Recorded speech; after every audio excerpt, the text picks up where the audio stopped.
By the time Eleanor Graves noticed the closet, it had already been there for weeks. That realization unsettled her more than the sound. The farmhouse sat alone at the edge of a dry field 3 miles outside the nearest town, too close to be wilderness, too far to feel watched. From the road, it looked harmless in a neglected, old-bones way, gray siding curling at the edges, porch boards sighing when stepped on, windows that reflected the sky poorly, as if tired of it. Eleanor rented it because it was quiet. After 12 years of city apartments, ambulance sirens, neighbors arguing through walls, and the constant pressure of being observed, she needed quiet the way lungs needed air. The listing had promised solitude, space, and privacy. It hadn't mentioned the way sound behaved strangely at night, or how the dark settled farther into corners here, thicker than it should. Her bedroom sat on the second floor, east-facing, with a narrow window and a closet built into the wall beside it. The closet door was old, solid wood, painted an off-white that had yellowed unevenly. It didn't squeak. It didn't stick. It closed flush. It was ordinary. So ordinary that Eleanor never really saw it. For the first few weeks, she slept well. Better than she had in years. Her dreams were shallow and fleeting, dissolving the instant she woke up. She woke naturally, often just before sunrise, and lay still listening to the birds and the quiet stretch of hours ahead. Then came the night she woke without knowing why. No dream clung to her. No sound had yanked her up. Her eyes opened in darkness, heart oddly alert, as if some internal alarm had gone off without explanation. The house was silent. She lay there, staring at the ceiling, waiting for the familiar reassurance of nothing happening. The clock on her nightstand glowed faint green, 3:12 a.m. Eleanor exhaled. Too much coffee lately, she decided. Or the unfamiliar night noises here, branches brushing siding, mice inside walls. Country sounds pretending to be threats. She rolled onto her side. That's when she heard it. Not a voice. Not a footstep. A sound so subtle that if she hadn't already been awake, it would never have reached her awareness at all. A soft pressure. Like fabric slowly being pressed. She frowned, listening. The sound came again. Not from outside. Not from the hallway. It was coming from inside the room. Her gaze drifted, slow, reluctant, toward the closet. The door was closed. Nothing about it looked wrong. The thin bar of moonlight slipping through the window didn't reach it. It sat in shadow, unremarkable. The sound repeated. A faint shfff, as if something inside the closet had shifted, brushing against coats or empty hangers. Eleanor swallowed. Rats, she thought, unconvincingly. Mice. But she didn't hear scurrying. No little scrabbles or squeaks. No claws on wood. Just that slow, deliberate movement. She held her breath. Nothing else followed. Seconds passed. Then a minute. Finally, her muscles loosened, embarrassment creeping in. She turned onto her back, stared at the ceiling again, and forced her breathing to steady. The house settled. Wood popped softly as temperature shifted. She slept. And forgot all about it the next morning. The second time it happened was 3 nights later. This time, the sound woke her. It slid into her dream gently, like fingers brushing water. Eleanor surfaced from sleep already tense, breath caught halfway in. The room felt wrong. Not colder. Not warmer. Just occupied. The clock read 2:48 a.m. The sound was there immediately, continuing as if it had never stopped. That creeping, fabric-like pressure. Not loud. Not aggressive. Patient. It was coming from the closet again. Eleanor lay perfectly still, every muscle rigid. She listened so hard her ears rang faintly. The sound shifted. Closer to the door. Her pulse throbbed in her throat. Her mouth felt dry. Animals make noise, she reminded herself.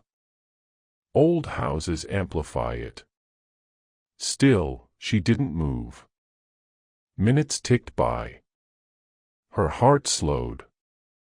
The sound faded, not stopping abruptly but easing off, like something settling into a comfortable position. Only then did she realize something that sent a prickle across her scalp. The closet was empty. She hadn't unpacked winter clothes yet. No boxes, no coats. Just a bare rod and a naked wooden floor. There was nothing inside it that could brush or shift. She lay there until dawn, staring at the indistinct shape of the door. In the morning, she opened the closet. Nothing. No smell. No marks. No signs of intrusion. She laughed at herself, a strange sound that echoed too loudly in the quiet house. By the end of the first week, Eleanor had stopped closing the closet door.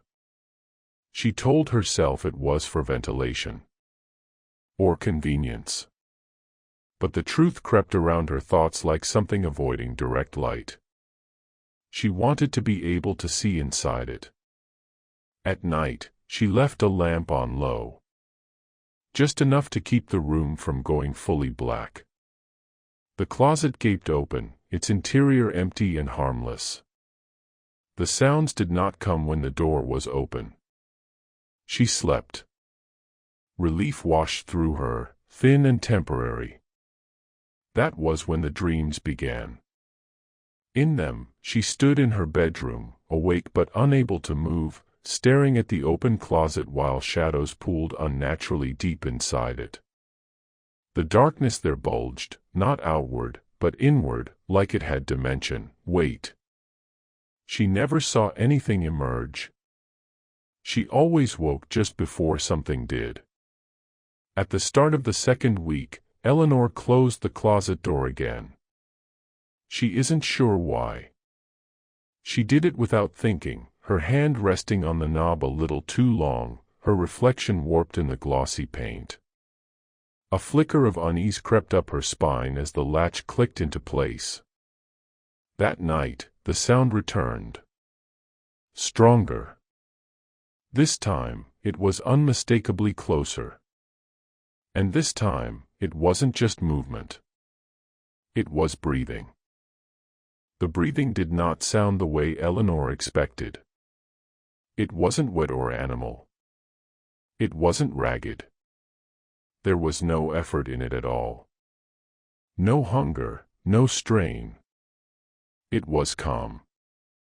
That was what terrified her most. She lay rigid beneath her blankets, eyes burning as she stared at the closet door. The lamp on her nightstand cast a dim circle of light across the room, stopping short of the door by inches, as if darkness itself had decided where illumination was allowed. Inhale. A measured pull of air, deep and controlled. Exhale. Slow. Lingering. The sound came from behind the wood. From inside the closet. Her mind raced for explanations, pipes, wind, something mechanical settling, but none of them could account for the rhythm. The awful intentionality of it. The breathing paused. Her chest tightened painfully. Then, a soft scrape, low and deliberate. Something brushed the inside of the door. Not scratching. Pressing. Eleanor bit down on the inside of her cheek to keep from making a sound. Her pulse hammered so hard she was certain it could be heard from across the room. Sweat slid coldly along her spine. The pressure on the door increased. Wood creaked faintly. Just enough to demonstrate restraint. Just enough to say, "I could do more." She squeezed her eyes shut. When she opened them again, the breathing was gone. The pressure released. The house fell into its usual dead quiet. She did not sleep again that night. By the third week, exhaustion had become Eleanor's constant companion. Dark crescents had formed beneath her eyes. Her thoughts felt sticky, delayed, as if wading through syrup. Coffee helped only briefly, spiking her anxiety without granting clarity. She dropped things. Forgot words mid-sentence. Caught herself staring at nothing for long stretches of time. She stopped closing the closet door again. Instead, she propped it open with a small stool. When it yawned wide, revealing the bare interior, the thing inside it remained silent. She told herself that meant she had control. The illusion was comforting until it wasn't. The sound simply found other ways to reach her. When she lay in bed, listening to the open closet's nothingness, she began to notice how the darkness inside it didn't behave like the rest of the room. Shadows should ease gradually, soften at the edges. This one didn't. It ended. A clean division between light and dark that felt architectural. As if the closet contained more space than it should. As if the darkness had depth, extending beyond the wall. Sometimes, when exhaustion crushed her defenses flat, she would swear the darkness shifted when she wasn't looking directly at it. She never tested that theory. Eleanor tried leaving the house. She spent long hours in town, wandering grocery stores without buying anything, sitting too long in cafes just to hear voices. She took drives down dirt roads for no reason other than motion. The relief was temporary. The thought of the closet followed her. Not fear, exactly. Anticipation. By the fourth week, she began to dread returning home, but only after sunset. During the day, the farmhouse felt benign again, almost apologetic. Sunlight washed through the rooms, dust motes dancing like they did anywhere else. The closet looked ridiculous in daylight. Shallow. Empty. Powerless. She stood in front of it one morning, staring into its revealed interior. "This isn't happening," she said aloud. Her voice sounded embarrassingly loud in the small bedroom. Nothing responded. She laughed shakily and shut the door. That night, the breathing returned immediately. Deeper now. Closer. It wasn't muffled this time. It slipped through the cracks around the door with unsettling clarity, air passing somewhere thick, shaped by a presence too large or too oddly formed to be human. Eleanor clutched the blankets to her chest and fought the urge to run. Weeks of disrupted sleep had eroded her ability to think rationally. Her thoughts bounced between extremes, either minimizing the horror until it hardly felt real, or catastrophizing until she was certain she would never leave the house alive. She didn't scream. She didn't move. And the thing seemed to appreciate that. The breathing slowed, syncing unnervingly with her own. Each time she inhaled, it did the same, expanding simultaneously, mirroring her rhythm until she couldn't tell where a breath ended and the other began. A faint sound followed. Not speech. More like shaping. As if something were testing the idea of making a sound out of pieces it hadn't used before. Her stomach lurched. The closet door did not open. It leaned. Just enough for her to hear the wood deform under sustained pressure. The knob rattled once. A gentle, exploratory movement. Then stillness. Eleanor shook uncontrollably until sunrise. She told someone at work. She forced herself to say it out loud, to hear the words in the open air of another human presence. Her co-worker, a woman named Denise, listened with forced patience, eyes flicking unconsciously toward the exit as Eleanor spoke. "Are you sleeping?" Denise asked. "Not really." "Stress can do awful things," Denise said gently. "Especially isolation." Eleanor nodded because that explanation was survivable. She didn't mention how the thing in her closet stopped reacting the nights she left the door fully open, as if watched. As if acknowledged. She didn't mention the way it grew bolder when she ignored it. The first physical change happened on a Monday morning. Eleanor woke on the floor. Her back ached. Her neck burned with stiffness. The blankets were tangled around her legs, and the bed loomed beside her, untouched. She had no memory of getting up. Heart racing, she scanned the room. The closet door was closed. Her blood roared in her ears. She hadn't closed it. She stood slowly, muscles trembling. The doorknob felt warmer than the surrounding wood when she touched it. On the inside of the door, where the light struck just right, she saw faint marks. Long. Smudged. Like pressure trails where something without fingernails had leaned repeatedly. She staggered back, choking on a sob. That night, she slept downstairs. The breathing followed her anyway. From inside the walls. From behind the idea of storage spaces. From anywhere darkness gathered long enough to become aware. And for the first time, Eleanor understood something with cold, creeping certainty. The thing wasn't trapped in the closet. The closet was where it preferred to meet her. Eleanor began losing time in pieces so small she didn't notice them at first. Moments slipped away like loose change, seconds stretched thin, minutes fuzzed at the edges. She would blink and find herself standing in a different part of the house, unable to remember crossing the distance between.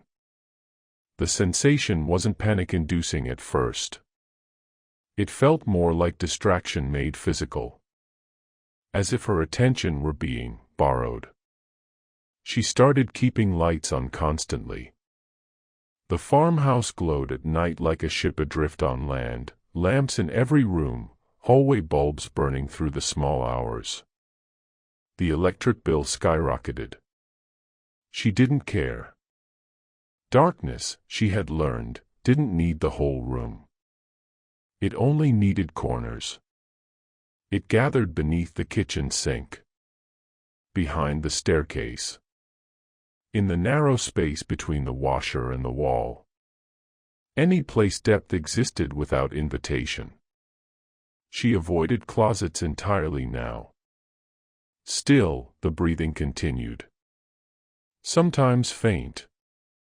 Sometimes startlingly near, just beyond her shoulder. Always patient. Always listening. The moment Eleanor realized it could hear her thoughts came quietly. She lay on the couch, wrapped in a blanket she didn't remember fetching, staring at the ceiling fan revolving slowly above her. The house hummed with electricity and nothing else. This isn't real, she thought numbly. I'm exhausted. That's all. The ceiling fan stuttered. Just for a fraction of a second. Her heart skipped. The air pressure in the room shifted, subtle but undeniable. That same sensation she had felt nights ago when the closet door bent inward, like space tightening deliberately. The breathing came from the hallway, closer than it had ever been outside the bedroom. Eleanor's fingers curled into the blanket. "I didn't say," her voice cracked. "I didn't say anything." Silence followed. Then, from no specific direction at all, something shaped itself into sound. Not words. A mimicry. The idea of her voice, distorted, too hollow, too layered, as if spoken from inside a much larger space. "Say anything." The sound vibrated through the walls rather than passing through air. Eleanor sobbed and scrambled upright, back pressing hard into the couch cushions. She shook violently now, every nerve ending screaming. "I'm not listening," she whispered desperately. "I'm not." The breathing stopped. Abruptly. The silence that followed felt heavier than noise. Pressurized. Expectant. She didn't finish the sentence. She understood without being told. Resistance invited proximity. Acknowledgement invited patience. That night, the shadow appeared for the first time. She saw it indirectly. It was shortly after 4 a.m., that strange hour when exhaustion makes the unreal feel soft and plausible. Eleanor sat upright in her bed, back against the headboard, staring at the open door of her bedroom. She had left the closet closed downstairs. Locked. Up here, the bedroom closet remained open. Empty. She kept her eyes on the doorframe across the room, too afraid to look directly at the closet again. The lamp beside her hummed faintly, its light steady. Then it flickered. Once. Twice. Her breathing hitched. In the corner of her vision, barely there, something thickened inside the closet's darkness. Not movement. Accumulation. The shadow deepened, gaining density the way storm clouds did, layer upon layer folding inward. It wasn't shaped like a person at first. It looked like someone had taken the concept of absence and compressed it. Eleanor forced herself not to turn her head. The instinct to look directly at it buzzed beneath her skin, sharp and electric. "See me," something seemed to whisper, not audibly, but clearly. She pressed her palms into the mattress until her fingers went numb. The shadow leaned. Not out of the closet. Toward her. The temperature dropped instantly, sharp enough to sting. Her breath fogged faintly in the air. The shadow's edge reached the doorframe, spilling outward like ink through water. Still, she did not look directly at it. Seconds dragged by. Then minutes. Her body locked itself into stillness.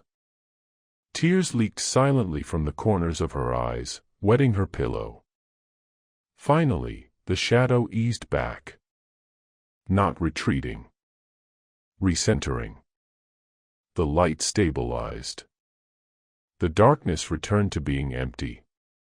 When Eleanor dared to turn her head, the closet was unchanged.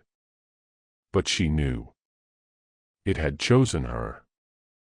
The next morning, the mirror startled her. She stared at her reflection, heart pounding, not because something else stared back, but because something wasn't quite right. Her eyes looked deeper. Not sunken. Not red. Just more present. As if something behind them had learned where the focus was supposed to go. Her pupils didn't dilate immediately when she turned the bathroom light on. They lagged, only slightly, but long enough to register. She leaned closer. "Stop it," she whispered to herself. Her reflection obeyed. Half a second late. By the end of week 5, The shadow no longer confined itself to night. It lingered in daylight as suggestion, as pressure in narrow spaces. It never crossed open rooms. It respected boundaries of exposure, stayed just beyond direct illumination. Eleanor found marks on her arms that she did not remember receiving. Long, cool impressions, not bruises, not scratches. As if something had rested against her skin for extended periods. She began waking with thoughts already formed. Sentences she would never have constructed on her own. It is easier when you do not fight. You have so much empty space. You are already open. When she tried to pray, something she hadn't done in years, her thoughts slid away before forming words. Not blocked. Redirected. The shadow never spoke clearly. It didn't need to. It used familiarity. Memory. Her voice. The touch returned before Eleanor opened her eyes. Cold, not painfully so, but deliberate. The kind of cold that carried weight, that pressed rather than brushed. It rested against her ankle with quiet assurance, as if it had learned where she would tolerate it most. She inhaled sharply. The contact did not flee. It adjusted. Something slid upward, slow and cautious, tracing the contour of her skin as though mapping her. The sensation lacked texture, no fingers, no skin, but it conveyed shape through pressure alone. Eleanor's muscles locked, panic clawing up her spine, yet the deeper terror came with a realization that hollowed her out from the inside. It had been touching her before. 4 days. She had just been too tired to notice. Her eyes flew open. The closet loomed in front of her, door gaping wide. The darkness inside it was no longer flat. No longer background. It rose subtly, distorting the space the way heat warped air above asphalt. Her ankle was no longer cold. Something rested there. Eleanor screamed. The sound tore from her throat raw and uncontrolled, echoing violently through the farmhouse. She scrambled backward, heels scraping uselessly against the wooden floor, until her shoulders struck the bed frame hard enough to knock the breath from her lungs. The pressure vanished instantly. The closet went still. The room returned to itself, lamplight steady, shadows obedient. Eleanor sobbed openly, curling into herself, nails digging into her arms. Her whole body shook, an animal reaction she couldn't suppress. She waited, counted breaths, for something to surge forward. Nothing did. Minutes passed. Then more. The silence felt, offended. She did not sleep again that night. Or the next. Or the one after that. The shadow changed its tactics. It stopped reaching for her physically. Instead, it waited. Eleanor began finding herself standing in front of the closet without remembering deciding to go there. Sometimes her hand rested on the doorframe, fingers splayed, as if steadying herself against vertigo. Other times, she woke sitting upright in bed, staring directly into the darkness, eyes wide but unblinking. She never remembered starting these moments. Only interrupting them. Her thoughts grew intrusive, slippery. She would think she'd reached a conclusion, I need to leave. This house is doing this to me. Only to realize halfway through the thought that it wasn't hers anymore. Where would you go? The question arrived fully formed. Not heard. Understood. I can't stay, she said aloud, clinging to sound like an anchor. Her voice echoed strangely in the bedroom. From the closet came a slow, spreading shift, as if something had leaned forward just slightly. You already have. The first time it stepped out, Eleanor did not see it. She felt the absence first. It was evening, still light outside, the sky bruised purple at the horizon. Eleanor stood at the kitchen sink, hands braced on the counter, staring into the darkened reflection of the window glass. She hadn't eaten in nearly 2 days. Her stomach hurt constantly now, twisting in on itself, but hunger felt irrelevant, like something her body no longer ranked as important. Behind her, the air dimmed. Not through loss of light. Through displacement. She became aware that something which belonged somewhere else was now occupying the space behind her. The presence was wrong the way a sound at the wrong pitch was wrong. It didn't announce itself. It merely arrived. The hairs on her neck rose violently. Her reflection in the window changed. At first, she thought it was a trick of exhaustion, shadows exaggerating behind her. Then she realized the darkness at her back wasn't aligned with any single object. It was pooling where nothing stood. Slowly, Eleanor turned.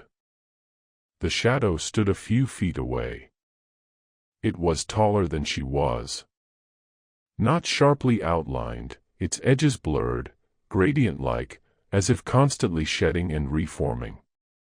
It occupied the suggestion of a human shape without committing to it. Where a face should have been, darkness thickened into depth. It did not move. It watched.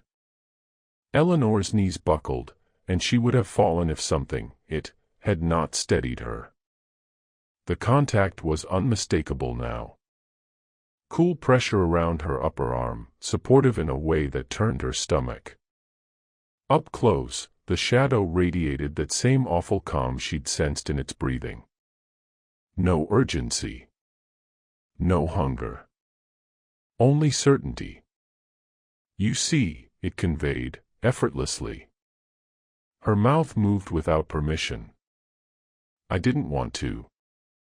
Something like amusement rippled through its form, not a change in expression, but a tension adjustment. As if nudged by humor. Wanting is irrelevant. The room darkened subtly, shadows stretching toward them. Eleanor's thoughts blurred at the edges. Memory softened. Resistance required effort she no longer had. I won't let you in, she whispered. Its grip tightened. Not painfully. Possessively. I am already here. After that night, there were gaps Eleanor couldn't fill. Time vanished outright now, hours swallowed whole. She found doors open she knew she had locked. Lights off she swore she'd left burning. She woke with dirt on her feet and no memory of leaving the house. Sometimes, she woke standing. Worse were the mornings she woke in bed, feeling rested in a way that frightened her.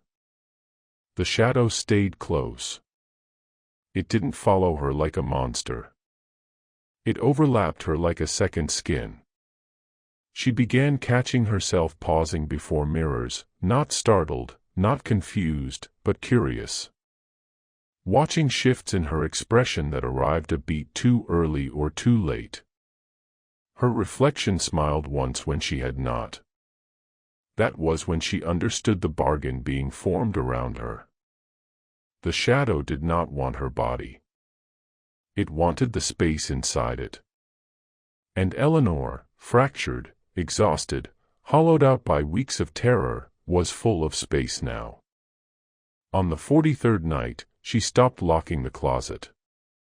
She sat on the bedroom floor, back against the bed, staring into the familiar darkness.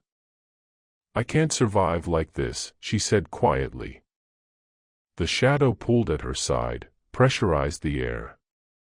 You will survive. I don't want you. Then do not push me away.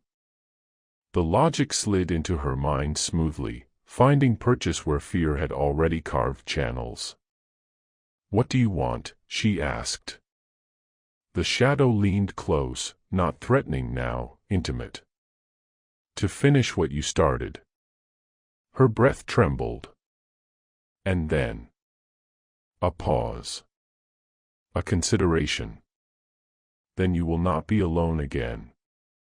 Eleanor closed her eyes and nodded.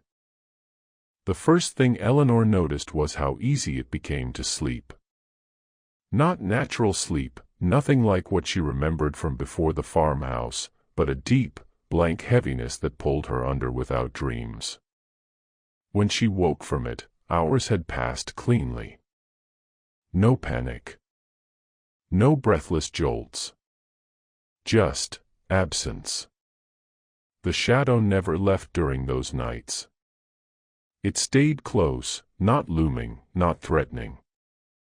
It rested against her like a second gravity, anchoring something inside her that had been coming loose for weeks.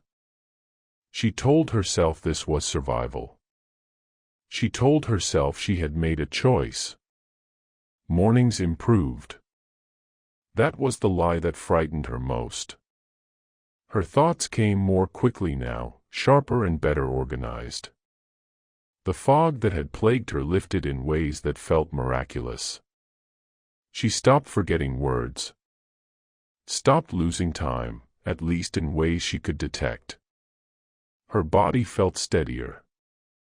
Too steady. She moved through rooms with a confidence that wasn't hers, her gait subtly altered, posture straighter, eyes more alert. The house seemed smaller. Less threatening. Spaces she'd once dreaded passing now barely registered. Dark corners didn't call to her anymore. They answered. Whenever she paused in shadow, the presence shifted seamlessly into place, overlapping her perception until the darkness felt padded, safe, occupied. The sensation was not unpleasant. It was efficient. Eleanor returned to town. The first time she drove after weeks of self-imposed isolation, her hands didn't shake on the steering wheel.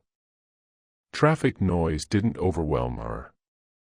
The presence rode with her, not physically visible, but unmistakable. It didn't speak. It observed. At a grocery store, she became aware of eyes lingering on her longer than usual. A man paused mid-step, frowning faintly as she passed, his brow furrowing as if he'd forgotten what he'd been doing. A woman glanced twice. Eleanor felt something inside her, incline. The presence pressed gently inward, reshaping awareness. Her skin prickled. Yes, it seemed to say without words. "What?" Eleanor whispered. Nothing answered, yet the pressure remained, guiding her posture, angling her chin a fraction higher. She realized then that the shadow wasn't hiding anymore. It was learning. The changes stayed subtle. No speaking in other voices. No blackouts. No dramatic loss of control. Just correction. Adjustment. Optimization. When Eleanor felt fear rising, it dampened it. When anger threatened to break through, it redirected it into something colder and more precise. When memories surfaced, the worst ones, the old griefs, it placed distance between her and their sharp edges. She functioned better than before. Friends commented on how well she looked. How grounded. One coworker joked that country living must have done wonders for her. Eleanor smiled. The smile came easily now. At night, she still slept near the closet. The door remained open. The shadow no longer confined itself inside. It stood near her often, not looming but adjacent, overlapping the shape of her body just enough that she sometimes felt doubled. When she lay perfectly still, she could feel where she ended and it began. The boundary was thinner every night. About a month after she stopped resisting, a thought occurred to her that did not frighten her the way it should have. What happens when I leave this house for good? The presence responded immediately. Why would you? The answer slid into place effortlessly. No argument required. The farmhouse wasn't a prison anymore. It was a meeting point. A threshold. Still, something restless stirred beneath her calm, a shallow ache where old fear used to live. She followed it one night, sitting upright in bed, staring into the open closet. "I need to know," she said softly. The shadow shifted toward her. Taller than before. Denser. Know what? What happens when I die? The stillness that followed was reverent. Then, we will remain. Her stomach tightened. That's not an answer. A faint pressure brushed across her shoulder, assurance, not restraint. You are not singular anymore. The words settled into her bones. She nodded slowly. The first time she realized it could act through her, it wasn't violent. That was the most disturbing part. She was driving home from town at dusk when a deer leapt into the road without warning. Eleanor reacted instantly, too instantly, swerving with impossible precision, avoiding impact by inches. Her hands didn't shake afterward. Her heart rate barely spiked. A flicker of satisfaction passed through her chest that wasn't emotional, it was mechanical. See. Came the wordless approval. That night, she stood in front of her bathroom mirror for a long time, studying her reflection. Her eyes caught the light differently now. Not glowing. Not wrong. Just attentive. She smiled. The smile was perfectly synchronized. The shadow no longer pretended not to move when watched. It crossed rooms now when light allowed for partial darkness, passing behind furniture, slipping across walls where lamps didn't reach. It never stepped fully into brightness. It didn't need to.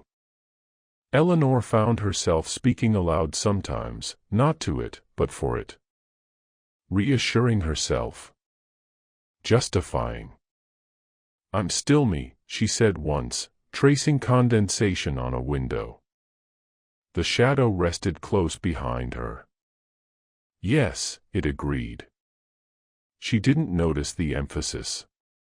The change completed itself slowly, invisibly. So slowly she might never have noticed, except for what happened the night she dreamed again. In the dream, she stood in the farmhouse bedroom before the closet. Only this time, it was empty. No shadow. No depth. The darkness was just darkness. Eleanor felt panic claw violently through her, the raw terror of being alone again. She woke gasping. The presence wrapped around her instantly, thick and reassuring. Her terror dissolved into relief. She clung to the sensation without thinking. That was when she understood the final truth. The shadow did not corrupt her. It replaced something she had already lost. And Eleanor did not know how to survive without it anymore. Eleanor sold the farmhouse in early autumn. The decision came easily. Too easily. The presence did not resist it. In fact, it encouraged the idea, not with words, but with a subtle loosening, a readiness she felt deep in her chest. The house had served its purpose. It was a cradle, not a cage. Thresholds were meant to be crossed. The final night there, Eleanor stood in her bedroom one last time. The house was nearly empty now, no furniture, no boxes, just bare rooms echoing softly when she moved. The closet stood open. Empty. Not wrong. Not deep. Just wood and shadow like any other. "It doesn't end here, does it?" she asked quietly. The shadow gathered behind her, gentle and familiar, overlapping her outline like a second posture. Where it touched her now, there was no cold. Only certainty. "No," it answered within her. She nodded. That was enough. Life afterward rearranged itself around Eleanor smoothly. She moved to a small town 2 states away. Found work again. Made acquaintances. People described her as steady, calm, even comforting.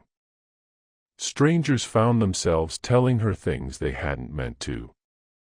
Fear softened around her presence. Pain, too.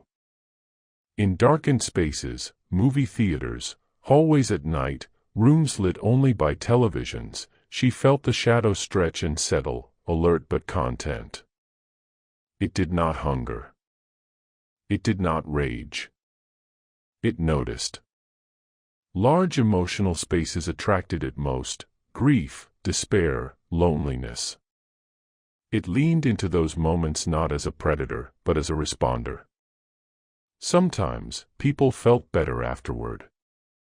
Sometimes, they did not remember her clearly at all. Eleanor noticed the balance shifting, not between good and evil, but between need and usefulness. She had become a doorway. Weeks passed. Then months. One night, walking home beneath a line of unlit street lamps, Eleanor caught her reflection in a darkened car window. For just a moment, the shape overlapping her moved first. She stopped. The reflection stopped too. Her breath caught, but not in fear. In recognition. She raised her hand. The reflection mirrored her perfectly. She smiled. So did it. The shadow never asked for more. That was its kindness. Instead, it widened quietly inside her, settling into unused spaces, old grief, empty trust, places where something else should have been but never was. Eleanor still dreamed sometimes.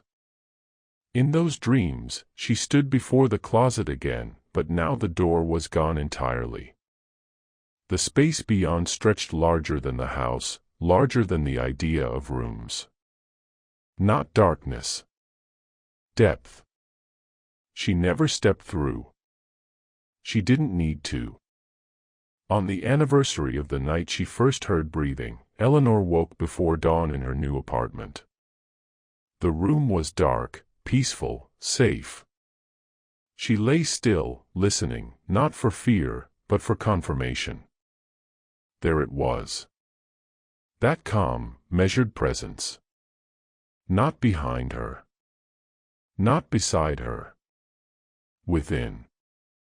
She exhaled. "I survived," she whispered. The presence agreed, but its understanding of the word was wider than hers. Far wider. In the kitchen later, sunlight filled the room. Eleanor poured coffee, humming softly to herself. She moved comfortably between light and shadow, both accepting her equally. For anyone watching, she was just a woman starting her day. Nothing more. Nothing less. But sometimes, rarely, mercifully, when the light hit just right, her shadow lingered a fraction too long after she moved. As if it were deciding where to stand next.